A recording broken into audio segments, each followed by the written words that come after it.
Hello student, now we are going to discuss isotonic solution. लिखा है two or more solution having same molar concentration at constant temperature. यानी दो या दो से अधिक सॉल्यूशन है जिनकी मोलर कंसंट्रेशन सेम है तो वो सॉल्यूशन कहलाएंगे आइसोटोनिक सॉल्यूशन। यहाँ हमने C1 = C2 लिया गया, दो सॉल्यूशन लिए गए हैं, एक की कंसंट्रेशन C1 है, दूसरे की आपकी C2 है और दोनों की इक्वल है। In isotonic solution no osmosis can takes place and they must have same osmotic pressure. इनमें कोई ऑस्मोसिस नहीं होगी क्योंकि ऑस्मोटिक प्रेशर कैसे है, सेम है। हाइपर एंड हाइपोटोनिक सॉल्यूशन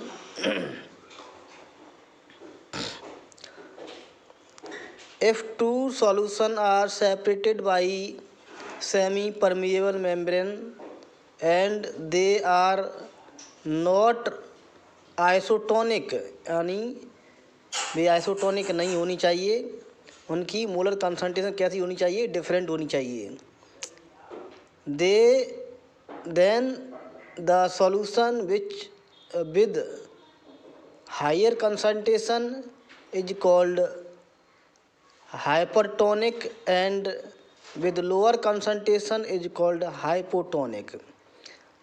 यानी दो सॉल्यूशन लिए गए हैं जिनको हमने सेमी परमिएबल मेम्ब्रेन द्वारा सेपरेट कर दिया गया है और जो आपस में क्या आइसोटोनिक नहीं है, यानी कह सकते मोलर कंसंट्रेशन बराबर नहीं है, सेम नहीं है।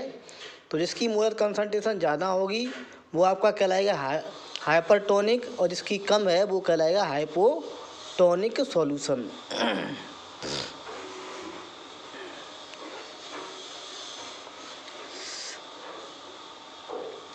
Reverse osmosis if a pressure more than osmotic pressure is applied on solution then direction of osmosis gets reverse called reverse osmosis। यानी ऑस्मोटिक प्रेशर है उससे ज़्यादा प्रेशर अप्लाई कर दिया जाए सॉल्यूशन पे तो जो पार्टिकल की डायरेक्शन थी वो रिवर्स हो जाएगी। जब उन्होंने ऑस्मोटिक प्रेशर पढ़ाया था तो सॉल्यूशन को क्या किया था, उसके प्योर सॉल्वेंट से सेपरेट किया था सेमी परमिएबल मेम्ब्रेन द्वारा।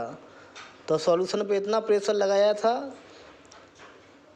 कि ऑस्मोसिस क्या चीज़ हो जाए, बंद हो जाए, तो उसको बोला ऑस्मोटिक प्रेशर। अब हमने क्या किया, ऑस्मोटिक प्रेशर से ज़्यादा प्रेशर लगा दिया तब डायरेक्शन रिवर्स हो जाएगी।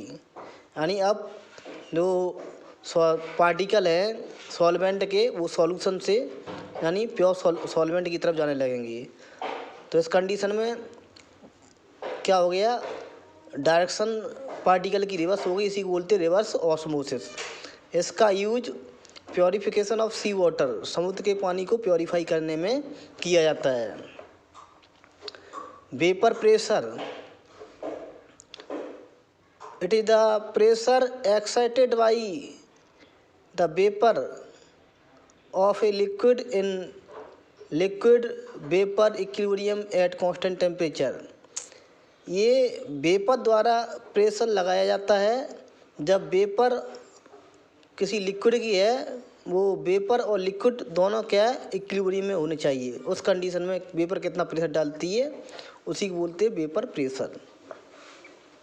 तो वेपर प्रेशर इनवर्सली प्रोपोर्शनल होता है force of attraction between liquid molecule, यानी लिक्विड मॉलिक्यूल के मिडिल फोर्स ऑफ अट्रैक्शन ज़्यादा होगा तो वेपर प्रेशर कम होगा, और कम होगा तो वेपर प्रेशर ज़्यादा होगा। बॉइलिंग पॉइंट के इनवर्सली प्रोपोर्शनल होती है, बॉइलिंग पॉइंट कम होगा वेपर प्रेशर ज़्यादा होगा, अगर बॉइलिंग पॉइंट ज़्यादा होगा तो वेपर प्रेशर आपका कम होगा। और वॉलेटाइल नेचर कैसा, उसके डायरेक्टली प्रोपोर्शनल होता है, और टेम्परेचर के भी डायरेक्टली प्रोपोर्शनल होता है वेपर प्रेशर।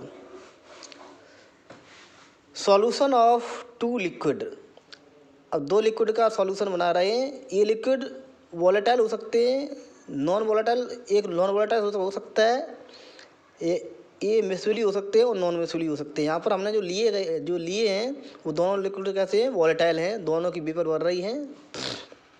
ये लिक्विड ए है, प्योर स्टेट में, इसलिए मोल फ्रैक्शन 1 होगा। ये लिक्विड बी है, प्योर स्टेट में, इसलिए मोल फ्रैक्शन XV 1 होगा। ये इसका प्योर स्टेट में है तो प्योर स्टेट में वेपर प्रेशर P0A होगा, यानी पी नॉट का प्योर स्टेट को रिप्रेजेंट करता है P0A, यानी वेपर प्रेशर प्योर स्टेट में। ये भी P0B vapour pressure pure state में रिप्रेजेंट करता है इसको। अब दोनों को मिलाया गया है, मिक्सिंग किया गया है, देखिए क्या हो रहा है।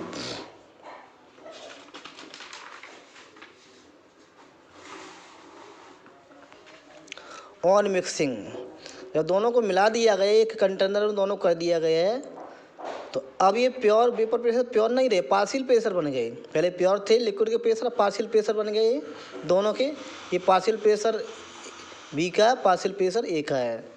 अब पार्शियल प्रेशर कैसे निकालते हैं, पार्शियल प्रेशर ए का यानी प्योर स्टेट में प्रेशर था वो लीजिए इनटू मोल फ्रैक्शन ए का, उसका मल्टीप्लाई कर दीजिए तो बन जाएगा पार्शियल प्रेशर ए का। इसी प्रकार से पार्शियल प्रेशर बी का यानी प्योर स्टेट में प्रेशर कितना था इनटू मोल फ्रैक्शन उसका कितना है, उसका मल्टीप्लाई कर दीजिए तो पार्शियल प्रेशर बी का बन जाएगा। तो इस प्रकार से सॉल्यूशन का प्रेशर होगा, तो सॉल्यूशन का pressure equal to partial pressure A plus partial pressure B, ये होगा सॉल्यूशन का प्रेशर।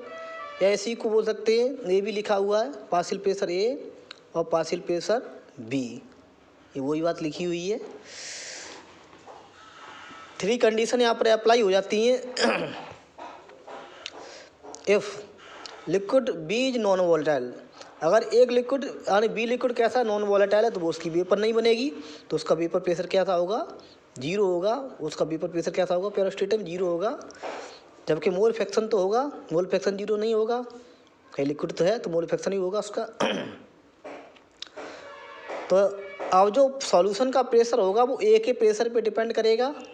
तो ए का प्रेशर लिखा पार्शियल प्रेशर, तो इसको इस प्रकार से लिख सकते हैं, यहाँ से ए निकाल लेंगे, ये आ जाएगा। अब हमको मालूम है एक फार्मूला होता है mole fraction A plus mole fraction ई बी इक्वल टू 1, ये अप्लाई कर देंगे तो यहाँ पर ए के स्थान पर लिख देंगे 1 माइनस बी। इससे लेके फार्मूला से फुट करके लिख देंगे 1 माइनस बी। इसको सॉल्व करेंगे तो बी निकल आएगा, बी इक्वल टू हो जाएगा पार्शियल प्योर स्टेटम प्रेशर ए माइनस सॉल्यूशन का प्रेशर अपॉन प्योर स्टेटम प्रेशर ए, यानी कह सकते हैं रिलेटिव लोअरिंग आ गई। क्या आ गई है, relative lowering in vapour pressure, और किसके बराबर है, मोल फ्रैक्शन ऑफ सॉल्यूट। तो ये लोअर आउट लॉ के समान हो गया ये। Second condition, if both the liquid are volatile and miscible, तो बोथ लिक्विड वॉलेटाइल मिसविल, तो यही कंडीशन ऊपर वाली हो जाएगी जो पहले मैंने बताया था, तो लिया था। Case third, both liquid are volatile but immiscible, volatile तो हैं मिलते नहीं, एक दूसरे अलग रहती है, तो उस कंडीशन में सॉल्यूशन का प्रेशर होगा वो प्योर स्टेट में जो प्रेशर थे उनको ऐड कर देंगे, बन जाएगा सॉल्यूशन का pressure. Thank you for watching.